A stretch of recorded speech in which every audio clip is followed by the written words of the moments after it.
मिरज शहरात गांजा विक्री करणाऱ्या एका सराई संशयितावर छापा। 2 किलो वजनाच्या तयार गांजामालसह 1 लाख रुपयांचा मुद्देमाल जप्त। महात्मा गांधी पोलीस ठाण्यात कारवाई। महात्मा गांधी पोलीस ठाण्याचे सहाय्यक पोलीस निरीक्षक संदीप शिंदे यांनी अंमली पदार्थ विरोधी जोरदार धडक मोहीम कायम ठेवत एका संशयिताला ताब्यात घेऊन 2 किलो गांजा जप्त केला आहे। महात्मा गांधी पोलीस ठाण्याचे डीबी पथकाला मिळालेल्या गोपनीय माहितीनुसार डॉक्टर बाबासाहेब आंबेडकर उद्यानाच्या पाठीमागील मोटरसायकलवरून आलेल्या नवाज सलीम मकानदार वय वर्ष 32 राहणार प्रताप कॉलनी रॉकेल डेपो झोपडपट्टी मिरज याला पथकाने सापळा रचून शिताफीने ताब्यात घेतले।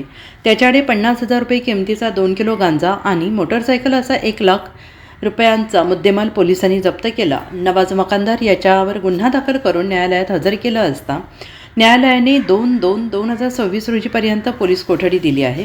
ही कारवाई मिरज उपविभागीय पोलीस अधिकारी प्रणील गिल्डा, सहाय्यक पोलीस निरीक्षक संदीप शिंदे यांच्या मार्गदर्शनाखाली पोलीस उपनिरीक्षक Sandeep Gurav, police head constable Abhijit Dhangar, Sachin Kumbhar, police Naik Nanasaheb Chandanshive, police constable Chasavraj Kundgol, Vinod Chavan, Mohsin Tinmaker यांच्या पथकाने केली आहे। Bureau report SPN Marathi Miraj.